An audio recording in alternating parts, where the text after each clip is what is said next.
उत्तर प्रदेश के आगरा में पाकिस्तान के समर्थन में हुई नारेबाजी के मुद्दे पर जमकर हंगामा हुआ। बताया गया कि T20 वर्ल्ड कप में पाकिस्तान के हाथों भारत की हार के बाद वहां एक कॉलेज में पढ़ने वाले कुछ कश्मीरी छात्रों ने भारत की हार का जश्न मनाया और पाकिस्तान जिंदाबाद के नारे लगाए। लेकिन जैसे ही सोशल मीडिया के जरिए ये खबर बाहर आई, वहां हंगामा शुरू हो गया। बीजेपी की युवा इकाई भारतीय जनता युवा मोर्चा के कार्यकर्ता कॉलेज जा धमके और प्रदर्शन शुरू कर दिया। भारतीय जनता युवा मोर्चा कार्यकर्ताओं ने आरोपी छात्रों पर कार्रवाई की मांग करते हुए नारेबाजी शुरू कर दी।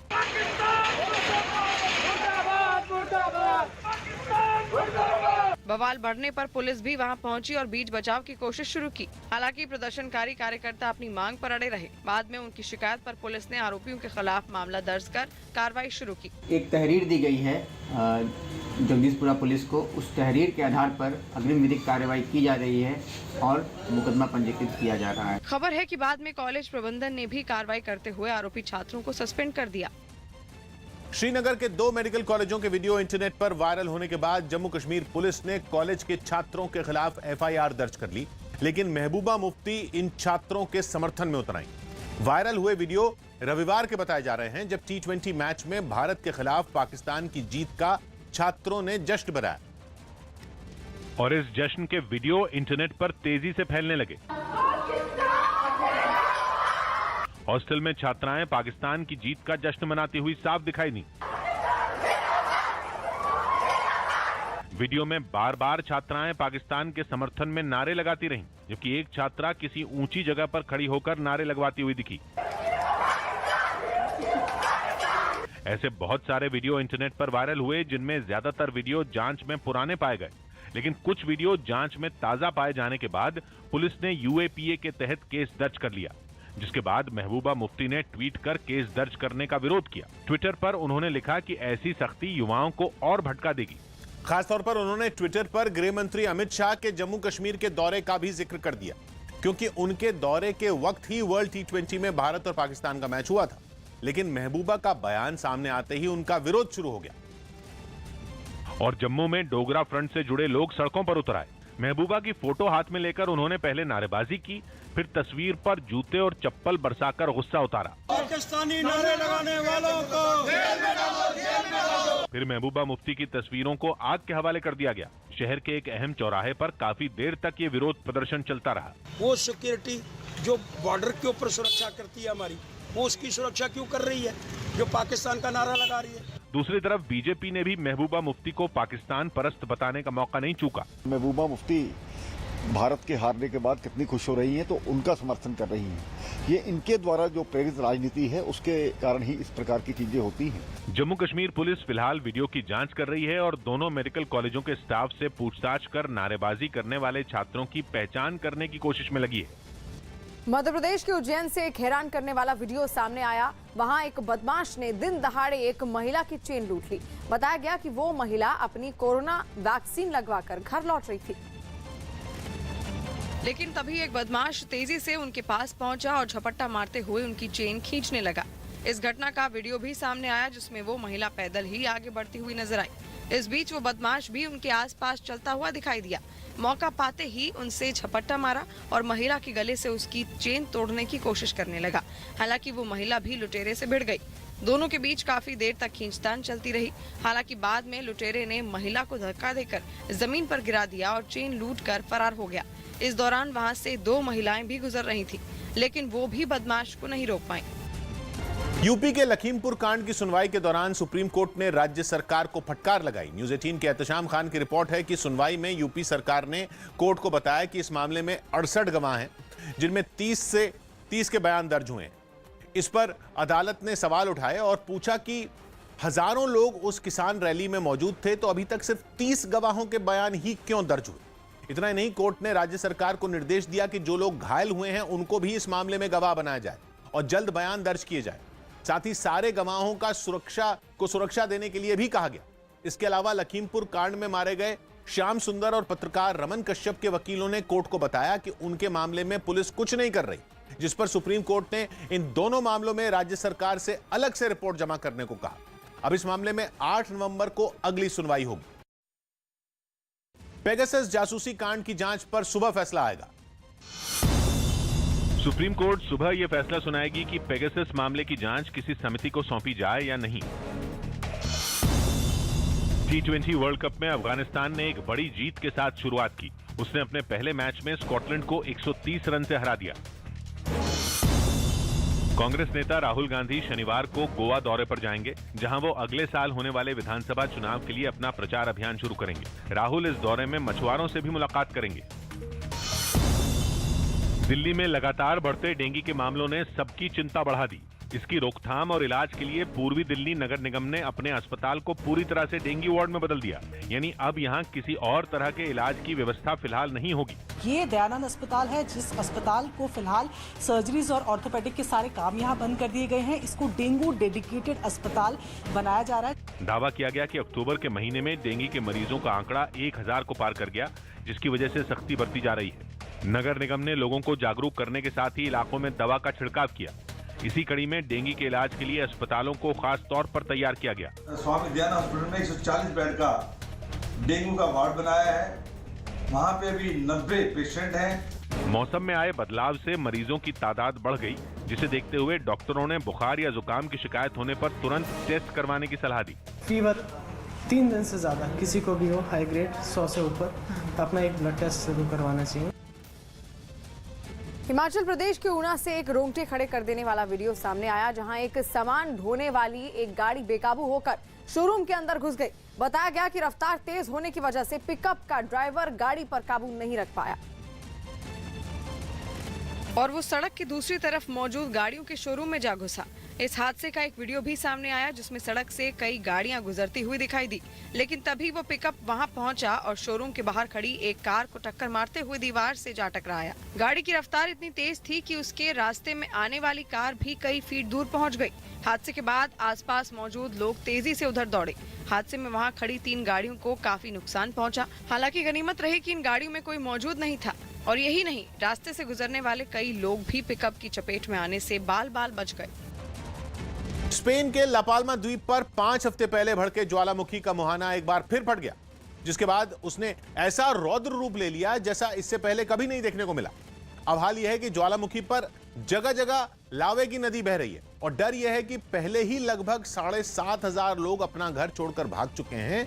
कहीं और लोगों को रातों रात अपना मकान खाली न करना पड़े, क्योंकि जो तस्वीरें सामने आई उनमें ज्वालामुखी पर कई मुहाने आग उगलते नजर आए। मुहाने भी कोई छोटे मोटे नहीं, बल्कि मौत के ऐसे बड़े बड़े कुएं जिनसे खौलते लावे के फव्वारे अंगारे बनकर फूटते दिखे।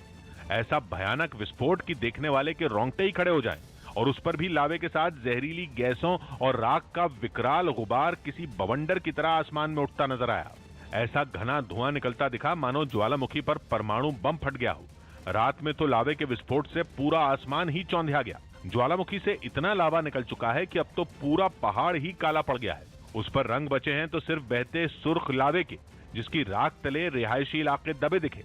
रंगों से भरे लोगों के बसेरे लावे की कालिख में बिल्कुल स्याह नजर आए। इस लावे में लापाल्मा द्वीप की 2000 से ज्यादा इमारतें राख हो चुकी हैं, जिनमें ज्यादातर रिहायशी मकान थे। पीओके में पाकिस्तान और चीन की नई साजिश का पर्दाफाश हुआ है। खबर है कि चीन के 40 सैनिकों ने पीओके में एलओसी के करीब के इलाकों का दौरा किया और ये दौरा पिछले महीने की 15 तारीख को किया गया था। चीन के फौजियों के साथ पाकिस्तानी सेना और आईएसआई के लोग भी शामिल थे, जिनकी मदद से इन चीनी सैनिकों ने पीओके के केल, जूरा और लीपा वैली का सर्वे किया। इतना ही नहीं, बताया तो ये भी जा रहा है कि चीनी सैनिकों के इस दल ने एलओसी पर बनी पाकिस्तान सेना की पोस्ट और भारत में घुसपैठ करने वाले रास्तों का भी जायजा लिया। जहां से पाकिस्तान के पाले हुए आतंकी भारत में घुसपैठ करते हैं, ऐसी 5 से 6 जगहों को देखने के लिए उन फौजियों ने अलग अलग ग्रुप बना लिए। आतंकी घुसपैठ के ये सभी वो इलाके हैं जहां पर आतंकियों के लॉन्चिंग पैड और ट्रेनिंग कैंप भी बने हुए हैं। और इन कैंपों में मौजूद आतंकियों की मदद के लिए चीन अब पाकिस्तान के कब्जे वाले कश्मीर में भी पैच बनाने की फिराक में है, जिसमें पाकिस्तान उसकी मदद कर रहा है। खबर है कि चीन के 40 सैनिकों ने पीओके में एलओसी के करीब के इलाकों का दौरा किया और ये दौरा पिछले महीने की 15 तारीख को किया गया था। चीन के फौजियों के साथ पाकिस्तानी सेना और आईएसआई के लोग भी शामिल थे। जिनकी मदद से इन चीनी सैनिकों ने पीओके के केल, जूरा और लीपा वैली का सर्वे किया और चीनी सैनिकों के इस दल ने एलओसी पर बनी पाकिस्तान सेना की पोस्ट और भारत में घुसपैठ करने वाले रास्तों का भी जायजा लिया। बताया तो ये भी जा रहा है कि जहां जहां से पाकिस्तान के पाले हुए आतंकी भारत में घुसपैठ करते हैं, ऐसी 5 से 6 जगहों को देखने के लिए इन फौजियों ने अलग अलग ग्रुप बना लिए। आतंकी घुसपैठ के ये सभी वो इलाके हैं जहां पर आतंकियों के लॉन्चिंग पैड और ट्रेनिंग कैंप भी बने हुए हैं। दिल्ली के सबसे भीड़भाड़ वाले इलाकों में एक सदर बाजार में दिल्ली पुलिस की टीम ने एक मॉक ड्रिल की, जिसका मकसद त्योहारों के दौरान अलर्ट पर होने वाले इलाकों को में पुलिस की मुस्तैदी को दिखाना था, जिसके लिए एक बड़ी टीम वहां नजर आई। इनके पहुंचने के लिए पुलिस ने फौरन वहां रास्ता तैयार किया। साथ ही डॉग स्क्वाड ने आसपास की जगह की तलाशी ली। दिल्ली पुलिस ने अपनी इस ड्रिल में दिखाया कि बाजार में किसी दुकान के अंदर एक संदिग्ध जाकर छिप गया, जिसे पकड़ने के लिए टीम हरकत में आई। इस दौरान कुछ जवान एक कतार में हथियारों से लैस एक दुकान की तरफ बढ़ते दिखाई दिए। उनके कुछ साथियों ने सड़क के दूसरी तरफ और गाड़ियों के पीछे छिपकर उन्हें कवर किया। वो लोग पूरी सावधानी से एक दुकान के अंदर घुसे और वहां से एक संदिग्ध को पकड़कर बाहर लाए। इसके बाद उसे पुलिस की गाड़ी में बैठाकर पूछताछ के लिए ले जाया गया। इस मॉक ड्रिल में पुलिस के साथ साथ खुफिया विभाग और दमकल के लोगों को भी शामिल किया गया। सबका रिस्पांस टाइम बहुत अच्छा रहा। विद इन 10 to 12 मिनट्स सभी एजेंसीज ने रिस्पांस दिया, इंक्लूडिंग फायर, कैट्स। इस दौरान वहां लोगों का हुजूम जुटा रहा, जिन्हें पुलिस ने वहां से हटाने की कोशिश भी नहीं की। दावा किया गया कि दिल्ली पुलिस ने लोगों की मौजूदगी के बीच जानबूझकर इस ड्रिल को किया, ताकि ऐसे हालात में अफरा तफरी को रोका जा सके। मुंबई पुलिस ने समीर वानखेड़े की जासूसी मामले में अपनी रिपोर्ट दाखिल करते हुए जासूसी के आरोपों को गलत बताया। रिपोर्ट में मुंबई पुलिस ने कहा है कि समीर वानखेड़े के पुलिस पर लगाए आरोप सही नहीं है। रिपोर्ट के मुताबिक ओशिवारा पुलिस स्टेशन के 2 पुलिसकर्मी एक गाड़ी की चोरी के मामले में सीसीटीवी फुटेज खंगालने कब्रिस्तान गए थे, जिसका समीर वानखेड़े से कोई लेना देना नहीं है। दरअसल समीर वानखेड़े ने महाराष्ट्र के डीजीपी से मुलाकात कर उन पर नजर रखे जाने और जासूसी की शिकायत की थी। समीर वानखेड़े ने शिकायत में कहा था कि ओशिवारा पुलिस के 2 अधिकारी उनकी जासूसी कर रहे हैं। ओशिवारा कब्रिस्तान में उनके आने जाने का सीसीटीवी फुटेज निकलवाया गया है। ओशिवारा कब्रिस्तान में समीर वानखेड़े की मां की कब्र है, जहां वो रोज जाते हैं। और समीर वानखेड़े पर लगे आरोपों की जांच के लिए एनसीबी की एक 5 सदस्यीय टीम मुंबई जाएगी। इस मामले में आज का दिन बेहद अहम होने वाला है, क्योंकि आज दिल्ली से मुंबई एनसीबी की एक टीम मुंबई पहुंच रही है और यहां पर वो एनसीबी दफ्तर पहुंचेगी करीब 12 बजे के आसपास। ये टीम विजिलेंस टीम है, जिसका नेतृत्व जो है chief vigilance officer Dnyaneshwar Singh कर रहे हैं। ये टीम जो आरोप वसूली की लगे हैं ड्रग्स क्रूज मामले में, यहाँ पर जो है टीम पहुंचेगी और 12 बजे के आसपास पहुंचने की उसकी संभावना है।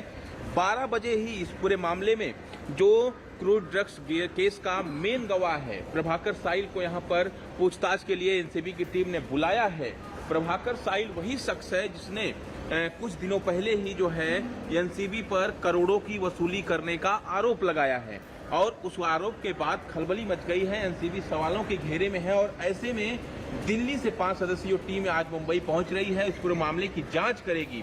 प्रभाकर साइल के अलावा इस केस से जुड़े जो भी लोग हैं, चाहे वो ज्वाइंट डायरेक्टर मुंबई के जोन के जो है समीर वानखेड़े हों या फिर शाहरुख खान की मैनेजर जो है पूजा ददलानी, उनसे भी पूरे मामले में पूछताछ हो सकती है, क्योंकि ये लोग भी इस वक्त सवालों के घेरे में हैं। जिस तरह के वसूली के आरोप लगे हैं, जिस तरह की चीजें, जिस तरह का घटनाक्रम इस पूरे मामले में अब तक देखने को मिला है, कहीं ना कहीं उससे एक तरफ जो आर्यन खान की जमानत अर्जी है, जो 20 दिनों से करीब वो जेल में बंद है, और इसके अलावा इसी केस में अब एनसीबी भी सवालों के घेरे में है। तो देखना ये अहम होगा कि जो टीम दिल्ली से मुंबई पहुंच रही है उसकी जांच रिपोर्ट में क्या सामने आता है और उस जांच रिपोर्ट के बाद क्या कार्रवाई आगे की जाती है। नवाब मलिक ने समीर वानखेड़े पर भ्रष्टाचार के नए आरोप लगाए। एनसीपी नेता और महाराष्ट्र सरकार में मंत्री नवाब मलिक ने इस बार एक चिट्ठी के जरिए समीर वानखेड़े को घेरा। नवाब मलिक ने दावा किया कि ये चिट्ठी उन्हें एनसीबी के ही एक अधिकारी ने नाम न बताने की शर्त पर भेजी। इस चिट्ठी में समीर वानखेड़े पर भ्रष्टाचार के गंभीर आरोप लगाए गए। चिट्ठी उन्होंने न केवल ट्विटर पर डाल दी, बल्कि एनसीबी के डीजी को भी भेजी, ताकि समीर वानखेड़े पर हो रही जांच में इसे शामिल किया जा सके। इस खत में जो तथ्य लिखे गए हैं 26 केसेस का उसमें जिक्र किया गया है, उस जांच में भी इसको शामिल करें हालांकि समीर वानखेड़े की पत्नी ने मीडिया के सामने आकर चिट्ठी में लिखी बातों को बेबुनियाद बता दिया। बेबुनियाद कोई अगर लेटर कुछ लिखता है तो उसमें कोई मतलब नहीं है, ये सब झूठे सारे दस्तावेज है, इसका कोई महत्व नहीं है। एनसीबी के जोनल डायरेक्टर समीर वानखेड़े पर घूसखोरी का आरोप लगाने वाले प्रभाकर साहिल से जुड़ा एक स्टिंग ऑपरेशन सामने आया। स्टिंग का वीडियो बीजेपी नेता मोहित कंबोज ने जारी किया, जिसमें एक वकील रामजी गुप्ता से बातचीत की गई। रामजी गुप्ता वही वकील हैं जिन्होंने प्रभाकर साहिल के बयान को एफिडेविट बनाया। स्टिंग में रामजी गुप्ता ये कहते हुए सुने गए कि किरण गोसावी से पैसे न मिलने पर प्रभाकर ने बगावत की और इस खेल के पीछे नवाब मलिक के होने का नाम भी लिया। सभी का बॉडीगार्ड पैसा मांगा, मेरे को पैसा दो, तो बोला नहीं दूंगा तो नवाब मलिक का मेरे को ऐसा लगता है। लेकिन स्टिंग ऑपरेशन सामने आने के बाद प्रभाकर साहिल भी कुछ बोलने से बचते दिखे। पहले सरेंडर होने दो, मुझे ऐसा लग रहा है वो जब सरेंडर होंगे ना उसके बाद मुझे बोलना और अच्छा रहेगा। Junior hockey world cup corona खतरे की वजह से बिना दर्शकों के खेला जाएगा। ये टूर्नामेंट नवंबर में ओडिशा के भुवनेश्वर में होगा। आरजेडी प्रमुख लालू प्रसाद यादव ने नीतीश कुमार पर हमला बोला और जल्द ही उनकी सरकार को सत्ता से बेदखल करने का दावा किया। तेजस्वी यादव जी पूरा सब जगह घूम ही रहे हैं, उखाड़ के वही फेंक चुके हैं उनको, बाकी जो बचा है उसका हम विसर्जन कर देंगे। वहीं बिहार में उपचुनाव के लिए हो रहे प्रचार के बीच लालू प्रसाद यादव के हमले पर भी नीतीश कुमार ने पलटवार करने में देर नहीं लगाई। बाकी कुछ नहीं कर सकते, अगर चाहें तो गोली मरवा सकते और कुछ नहीं कर सकते। दिल्ली के पास हरियाणा के गुरुग्राम से डरा देने वाली तस्वीरें सामने आई। वहां हथियारों से लैस कुछ बदमाशों ने सरेआम एक शराब की दुकान में लूटपाट, जिसकी तस्वीरें दुकान में लगे सीसीटीवी कैमरे में रिकॉर्ड हो गई, जिनमें दिखा कि मुंह पर मास्क लगाए एक बदमाश शराब की दुकान पर पहुंचा और उसने दुकानदार से शराब खरीदी। इसी बीच हथियार लिए उसके 3 और साथी वहां पहुंच गए और ताबड़तोड़ फायरिंग करने लगे, जबकि पहला बदमाश जो शराब खरीदने का नाटक कर रहा था वो दुकान के अंदर घुसा और वहां रखा सारा कैश लूटने लगा। जब दुकानदार और उसके कर्मचारी ने उसे रोकने की कोशिश की तो पिस्तौल से लैस बाकी बदमाश उन्हें डराते धमकाते नजर आए। लूटपाट को अंजाम देने के बाद सभी बदमाश वहां से फरार हो गए। सारा कैश जहाँ था वो ले गए, किसी को लगी तो नहीं, गोली किसको लगी। इस घटना के बाद कुछ पुलिस वाले भी मौके पर पहुंचे और सीसीटीवी कैमरे को कब्जे में लेकर इन बदमाशों की तलाश शुरू कर दी। क्रूज ड्रग्स केस में फंसे आर्यन खान की जमानत अर्जी पर बॉम्बे हाई कोर्ट में सुनवाई जारी है। मुकुल रोहतगी ने आर्यन केस में अपनी दलील पेश कर दी है, जिसके बाद आज भी बॉम्बे हाई कोर्ट में सुनवाई जारी रहेगी।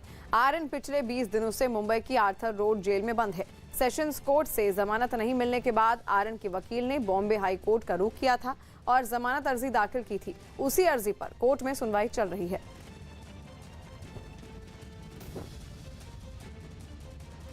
मेक्सिको में 1 महीने में दूसरी बार आए तूफान से तबाही मच गई। वहां के समुद्री इलाकों को इसने सबसे ज्यादा नुकसान पहुंचाया। दावा किया गया कि सोमवार को 165 किलोमीटर प्रति घंटा की रफ्तार से चलने वाली हवाओं ने वहां की सूरत बिगाड़ दी, जिसकी गवाही लासारो कार्डेनस नाम के इलाके से आई तस्वीरों ने दी। वहां तेज हवाओं के बाद जब बादल बरसे तो ऐसा पानी जमा हुआ कि भारी भरकम कार भी उसमें समा गई। कुछ जगहों पर तो पेड़ टूटकर सड़क पर गिर पड़े तो कहीं इन्हीं पेड़ों ने कारों को निशाना बना लिया। एक आदमी तो अपनी कार के ऊपर गिरे पेड़ को कुल्हाड़ी से काटता दिखा ताकि कार निकालने की जगह बन पाए। Carreteras pues fueron afectadas y cerradas por la gran caída de árboles. शहर के कई इलाके ऐसे थे जहां घरों के छप्पर उड़कर सड़क तक आ गए, तो वहीं दूसरी तरफ समुद्र के किनारे जिन नावों को बचाने के मकसद से बांधा गया था वो पानी में डूब गईं, जिन्हें निकालने के लिए कई लोग मशक्कत करते नजर आए। इस तूफान ने कई घंटों के लिए इलाके की बिजली छीन ली।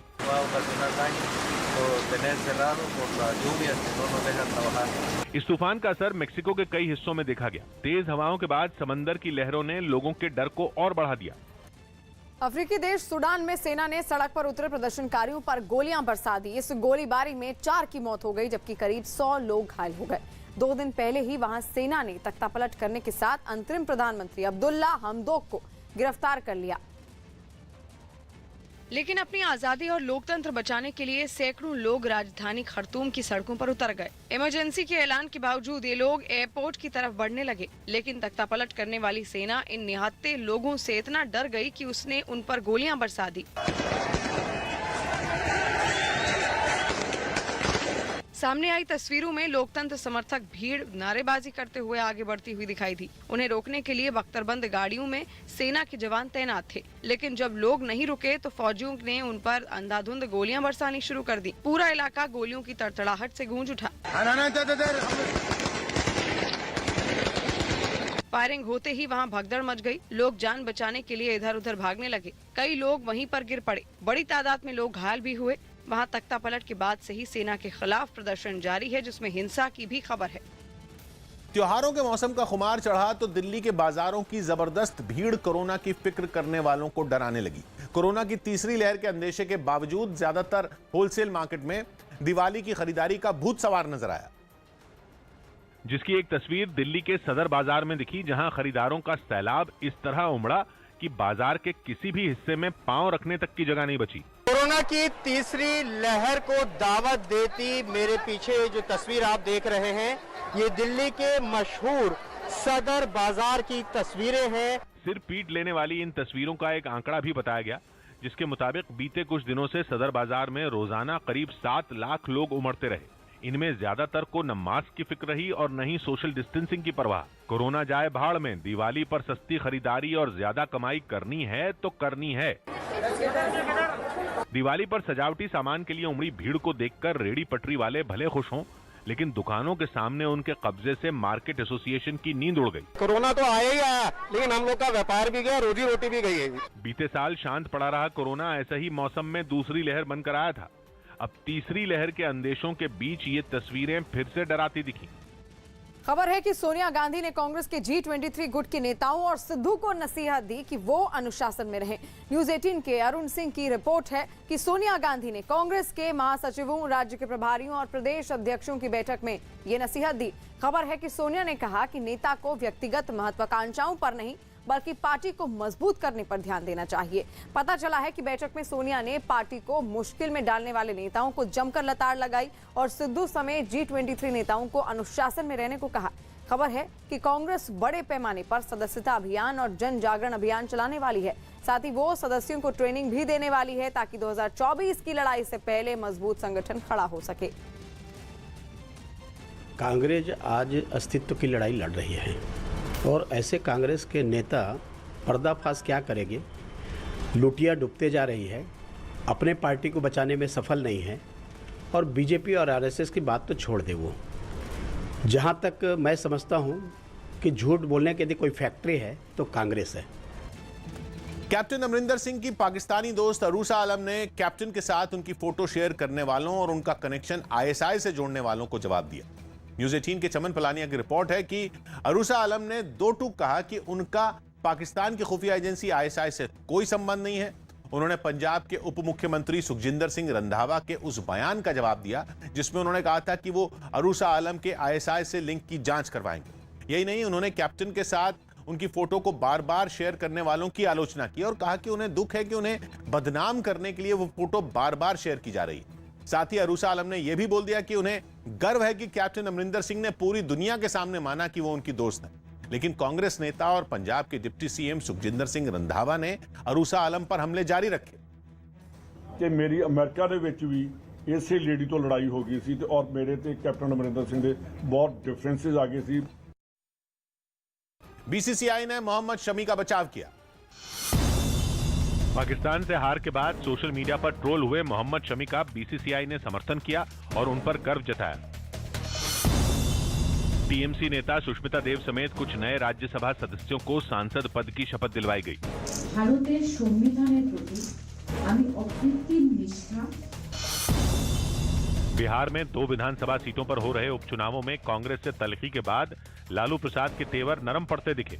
RJD के अध्यक्ष ने कांग्रेस को पुराने दिनों में की गई मदद की याद दिलाई और दरार के लिए छोटे नेताओं को जिम्मेदार ठहराया। नेशनल लेवल पर ऑल इंडिया पार्टी है, पुरानी पार्टी है, मानते हैं हम लोग, लेकिन ये सब छोट भैया सब जो अपना है अपना नौकरी करता रहता है। लालू प्रसाद नरम पड़े तो कांग्रेस ने हमला बोल दिया। बिहार के कांग्रेस नेताओं को आप गाली दे रहे हैं, हमारे प्रभारी के बारे में आप अपशब्द का प्रयोग करते हैं, तो इस तरह की राजनीति नहीं चलेगी। बीजेपी को मौका मिला तो वो इस दरार पर तंज कसती दिखी। लालू जी को पता है कि कांग्रेस उनको रसातल की गर्त में भेज देगी, तो कांग्रेस से डरा हुआ आदमी कांग्रेस से समझौते की ही बात करेगा। ऑस्ट्रेलियन ओपन से पहले होने वाले अभ्यास टूर्नामेंट को रद्द कर दिया गया। आशंका थी कि कोरोना नियमों में ढील न मिलने की वजह से कई खिलाड़ी इस टूर्नामेंट से बाहर रह सकते हैं। दिल्ली के आदर्श नगर इलाके में एक फर्जी कॉल सेंटर चलाने के आरोप में 4 लोगों को गिरफ्तार किया गया। आरोप है कि ये लोग बड़ी कंपनियों में नौकरी दिलाने के नाम पर युवाओं से ठगी करते थे। केंद्र सरकार ने देश में ब्लॉक स्तर तक लोगों को इलाज की अच्छी सुविधा देने का लक्ष्य रखा। इसके लिए केंद्र अगले 5 साल में 64,000 करोड़ रुपए खर्च करेगा, ताकि भविष्य में किसी भी महामारी से आसानी से निपटा जा सके। उत्तराखंड के पूर्व सीएम और कांग्रेस नेता हरीश रावत ने दावा किया कि बीजेपी के कई विधायक कांग्रेस के संपर्क में हैं, जिन्हें जल्द पार्टी में शामिल करवाया जा सकता है। पिछले दिनों कैबिनेट मंत्री यशपाल आर्य समेत कुछ नेता बीजेपी छोड़कर फिर कांग्रेस में शामिल हो गए थे। भाजपा के अंदर आज एक भगदड़ की स्थिति है। परंपरागत भाजपाई कहे जाते थे, वो भी आज कांग्रेस में आना चाहते हैं। दिल्ली पुलिस के स्पेशल सेल ने हथियार तस्करी के आरोप में 2 बदमाशों को गिरफ्तार कर लिया।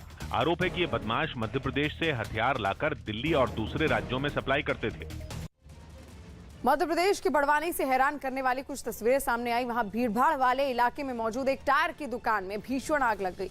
आग लगने की वजह साफ नहीं हो पाई, लेकिन 3 मंजिला वाली इमारत की दूसरी मंजिल से आग की लपटें उठती हुई दिखाई दी। इमारत की खिड़कियों से धुएं का गुबार दूर से दिखाई दिया। आग लगने से लाखों के नुकसान का अनुमान जताया गया।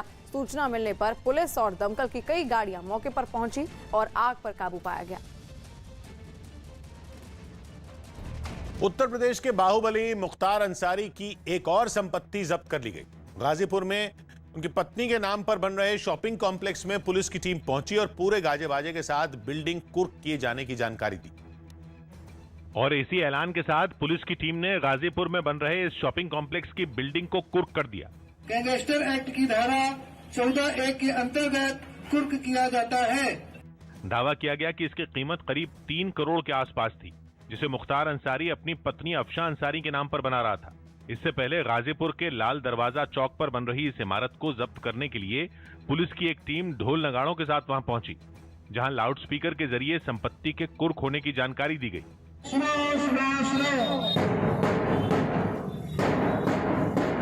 इसके लिए उन लोगों ने पूरी बिल्डिंग का चक्कर लगाते हुए मुनादी की, साथ ही इमारत के जब्त होने का पोस्टर भी चिपका दिया। इस दौरान किसी भी तरह के हंगामे से बचने के लिए पुलिस के कई जवान वहां मौजूद रहे। पश्चिम बंगाल की मुख्यमंत्री ममता बनर्जी के ऐलान के बाद राज्य में स्कूल खोलने की तैयारियां तेज हो गई हैं। एक दिन पहले ममता बनर्जी ने राज्य में 16 नवंबर से 9वीं से 12वीं क्लास में पढ़ने वाले छात्रों के लिए स्कूल खोले जाने की घोषणा की थी, जिसके बाद स्कूलों में साफ सफाई और कोरोना से बचाव के लिए दूसरे इंतजाम किए जाने लगे, जिसकी कुछ तस्वीरें कोलकाता के एक निजी स्कूल से भी सामने आई, जहां स्कूल के मेन गेट और बसों से लेकर टॉयलेट तक को सैनिटाइज किया गया। क्लासरूम में मौजूद कुर्सियों और मेजों की भी साफ सफाई की गई। क्लास में कम बच्चे बैठेंगे, ये सब और भी जो भी प्लानिंग्स है, वॉशरूम साफ करना, कॉरिडोर में एक तरफ से बच्चे जाना। इन सब के अलावा स्कूल के अंदर जाने के लिए फर्श पर गोल घेरे बनाए गए, ताकि छात्र एक दूसरे से दूरी बनाए रखने का ध्यान रखें। बस की एक सीट पर एक ही छात्र बैठे, इसके लिए भी सीटों पर क्रॉस के निशान बने दिखे। स्कूल में इधर उधर जाते वक्त छात्र कोरोना नियमों की अनदेखी ना करें, इसके लिए स्कूल प्रबंधन की तरफ से जगह जगह पोस्टर चिपका दिए गए। अमेरिकी राज्य कैलिफोर्निया तूफान के बाद अब बर्फबारी की मार झेल रहा है। मौजूदा वक्त में कैलिफोर्निया 26 साल के सबसे भयानक तूफान से जूझ रहा है, जिसकी वजह से वहां भारी बारिश हो रही है। कई इलाकों में बाढ़ के हालात बन गए। लेकिन अब बर्फबारी ने लोगों की मुसीबतों को और बढ़ा दिया है। नेवादा के पहाड़ों के आसपास बसे इन इलाकों में इतनी बर्फबारी हुई कि 2 राज्यों को जोड़ने वाला मुख्य हाईवे पूरी तरह बंद हो गया। बर्फ की मोटी परत के बीच लोगों की गाड़ियां भी फंस गईं, जो कि कई इलाकों में बारिश का सिलसिला जारी रहा। तेज हवाओं की वजह से कई पेड़ जमीन से उखड़ गए और गाड़ियों पर गिर गए। कई रिहायशी इलाकों में भारी नुकसान हुआ। It felt like an earthquake. The house just moved. There was a thud. दावा किया गया कि तूफान की वजह से करीब 3,80,000 लोगों के घरों की बिजली चली गई। कई इलाकों में जमीन खिसकने से रास्तों पर असर पड़ा, जबकि तूफान के भयानक मंजर को झेल चुके लोग दहशत में नजर आए। Keeping that water up as much as possible, trying to keep that barrier up. दावा किया गया कि कैलिफोर्निया की राजधानी सैक्रामेंटो में एक दिन में हुई बारिश के अब तक के सारे रिकॉर्ड टूट गए। मौसम विभाग ने अभी और बारिश और अचानक बाढ़ आने के खतरे की चेतावनी दी है। यूपी के कानपुर से डरा देने वाली कुछ तस्वीरें सामने आई। वहां रुई के एक गोदाम में अचानक आग लग गई। बताया गया कि जिस वक्त आग लगी उस वक्त कुछ कर्मचारी गोदाम में मौजूद थे, जिन्हें समय रहते बाहर निकाल लिया गया। लेकिन तब तक गोदाम में रखी रुई तेजी से आग पकड़ चुकी थी। दूर से ही आग की लपटें दिखाई दी, जिसके बीच काले और घने धुएं का गुबार आसमान की तरफ उठता नजर आया। आग लगने की खबर मिलते ही पुलिस मौके पर पहुंची और लोगों को वहां से हटाया गया। आग की सूचना मिलने पर आसपास के इलाके से एक के बाद एक दमकल की कई गाड़ियां मौके पर पहुंचने लगी। कुछ पुलिस वाले आग पर पानी की बौछार डालकर उसे बुझाने की कोशिश करते नजर आए। दावा किया गया कि 2 घंटे की मशक्कत के बाद आग को बुझा दिया गया। ये कोपरगंज के सामने एक ये गोडाउन था रुई का, उस पर आग लगी, कोई कैजुअल्टी नहीं हुई। बताया गया कि शॉर्ट सर्किट की वजह से गोदाम में आग लगी थी। गनीमत ये रही कि वहां मौजूद लोग हादसे की चपेट में नहीं आए।